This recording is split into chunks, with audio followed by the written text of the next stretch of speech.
The holiday break is over, guys, which means it's time for another set of predictions. We have our next week of the Call of Duty League is starting up. There have been a little bit of roster moves here, so it'll be interesting to see what teams have been cooking things up during the holiday break, or what teams might not be cooking anything up. We got a couple of debuts of some new players, and as well as some pretty hyped up matchups. So first things first, we're going to be looking at our current standings here. We've been doing pretty solid so far. Week 1, we only missed one prediction with Faze Vegas winning against Gentlemates in map 5. I expected that one to be a Paris Gentlemates victory, but it turns out it was not. Faze Vegas got the upset. Other than that, we've mostly been off on some map counts for week 1, but no big deal there. And then for week 2, we were off on 2. I do remember I switched this one last minute for Cloud9 versus Miami to a 3-2 Miami victory, but I didn't hit the save button, so that is an unfortunate thing on my end. Other than that, the Boston Breach lost to the Riyadh Falcons in map 4. We expected that one to go to a map 5, and it was Falcons in 4 versus Breach in 5, like we had predicted. Either way, we are here now into week 3. We're going to be starting off with G2 Minnesota versus the Riyadh Falcons. Kind of looking back at the previous week, they had a map 5 loss against or a map 4 loss against Optic, and a map 5 victory against Cloud9, and then they had a map 5 loss against Boston were all of their matches. So going into this one I think is going to be honestly really, really close. I think Minnesota as well as Boston and Falcons are kind of sitting around the same area. Looking back at Falcons, they were 3-0'd by Optic on the debut, and they 3-0'd Carolina, and then they won 3-1 against the Boston Breach. I thought they played Thieves somewhere. Yes, they did, and they lost 3-1 to Thieves. So I think this one is the Falcons are showing really strong standings against those middle of the pack teams. It'll be interesting to see if G2 can keep up their level of strength. I think they have a possibility to be there. This is going to be a good match. I think if Minnesota can close this out, they can close it out in 5. I think overall they're going to show their biggest strength. I still don't know if the Falcons have figured out their Kismet situation of making him a flex or not. That is the area where I'm going to be a little bit more nervous.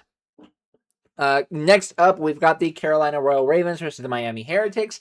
As was recently announced, Slasher is officially retired from the CDL, and so Exceed took his place as their AR. And honestly, as much as I do understand Slasher losing his passion, retiring, wanting to go on to something else, I don't think Exceed is the route that will be fixing Carolina's issues. Exceed has been on a lot of lower pack teams when he was in the CDL, as well as he hasn't necessarily been the top performer in challengers, where I think for Carolina there were better options. But honestly, it could be one of those things where Exceed is just looking to get back into the league. I know last year he kind of had a fit with Rafi over him being in the league, and Rafi didn't really like that. So and Exceed might just think, yo, this is a league position, I'm going to take it. And I don't think he's going to be what is needed to turn this Carolina team around. I'm sorry. I'm going to go 3-1 against Carolina. I think now that Miami has had time to scrim and catch up, they're going to show a lot of strength. I think Carolina have the possibility to take up a map, but I do not think they're going to be winning this one.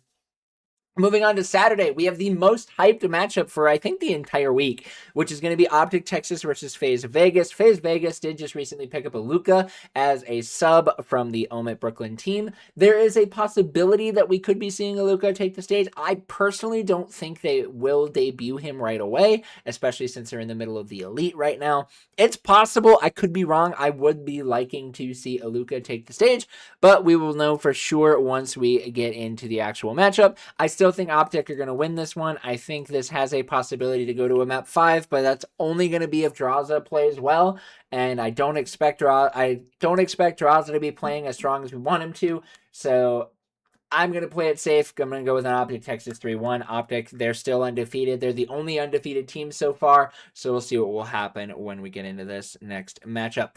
Boston Breach in this next match will be going up against Vancouver Surge. Boston Breach is a team that They are looking pretty interesting going into this matchup. Boston have been playing well. I think they're still sitting around that higher mid-pack team. I think they have a possibility of making a Sunday. And they've been showing some good strength. Definitely that Nasty for Awakening pickup was a really, really strong benefit for them.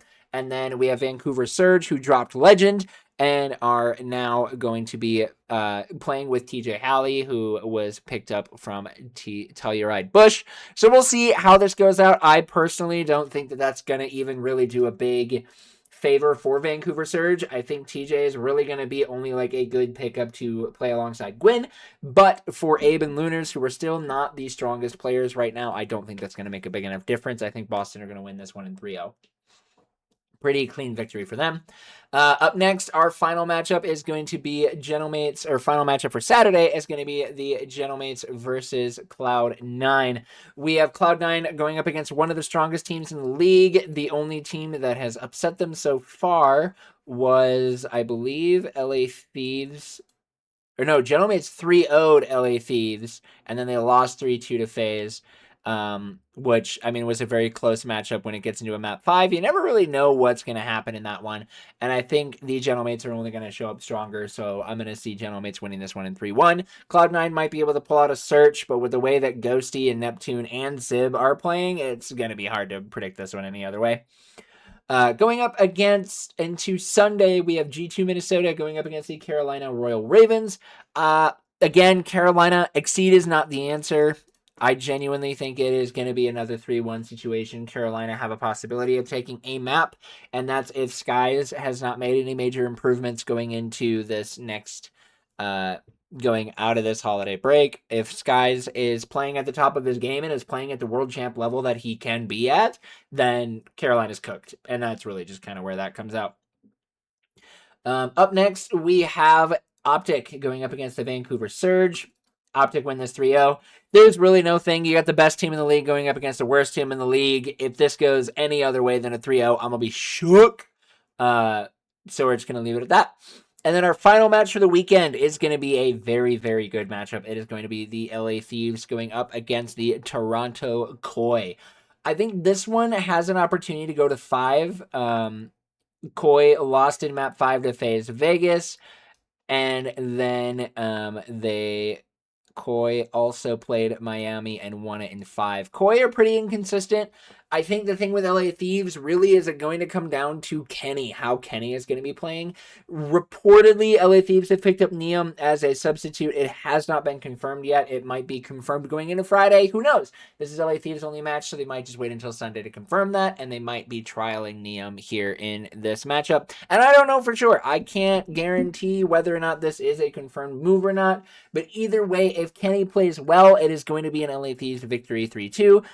Toronto Koi have been pretty inconsistent. Kleenex and Inside have not been in their best form.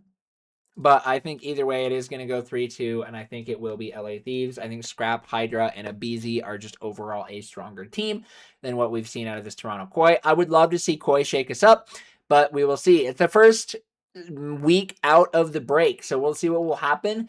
This is going to be where the standings will sit. I really hope that my mic worked on this so that way it doesn't break out. But either way, thank you guys so much for watching. I hope you guys have a wonderful rest of your day. You are loved, you are valued, you are fearfully and wonderfully made, and we will see you on Friday with the CDL.